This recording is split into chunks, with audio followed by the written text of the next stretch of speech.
చంద్రబాబు గారు ఒక మాట అన్నారు సార్, 500 కోట్లతో రిషికొండ ప్యాలెస్ కట్టారు, దాంతో 2 మెడికల్ కాలేజ్ కట్టారని చంద్రబాబు గారు ఆరోపణ. రిషికొండలో నువ్వు చెప్పి హోటల్ రిసార్ట్ కార్యక్రమం ఏదైతే ఉందో 230 కోట్లు 240 కోట్లు అది పొద్దు విశాఖపట్నానికి నిజంగా ఆనిముత్యంగా ఉంది.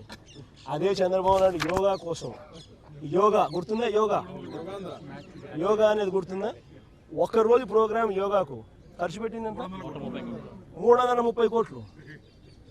330 కోట్లు కనీసం నేనన్నా 240 కోట్లు పెట్టి బ్రహ్మాండమైన బిల్డింగ్ కట్టి విశాఖపట్నానికి తలమానికంగా ఉంది ఆ బిల్డింగ్. ఈ పొద్దు కూడా పోయినాను అనుకో, ఆ బిల్డింగ్లోకి ఎవరైనా పోయి చూస్తే విశాఖపట్నం అంతా పోయిన టూరిస్ట్ ప్లేస్ కింద కనపడుతుంది. మోడీ గారు వచ్చినాడు అనుకో, లేకపోతే ఎవడో పుతిన్ వచ్చినాడు అనుకో, లేదా రష్యన్ ప్రెసిడెంట్ పుతిన్ వచ్చినాడు అనుకో, ఎక్కడ పెడతారు? బ్రహ్మాండమైన రాజభవనం లాంటి బిల్డింగ్ అది 230 కోట్లతో కట్టినందుకు మాన్యుమెంట్ అక్కడ తయారైంది. వేరే ఇక్కడ ఒకరోజు యోగా,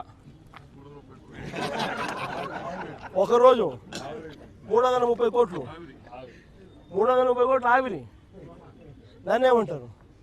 స్కామ్ కాకపోతే అది నా మాటలకి ఖర్చు పోయి, ఆ మాటలకు ఎంత ఖర్చు పెట్టాను ఒకసారి మీకు అందరు కూడా ఏ ఉంది కదా, ఒకసారి అమెజాన్లో పోయి కొట్టండి ఒకసారి, మ్యాట్ ఖర్చు ఎంత అవుతుంది, వీళ్ళు ఎంత ప్రొక్యూర్ చేసినారని చెప్పి చూస్తే 50% తక్కువ ఉంటే నన్ను అడగండి.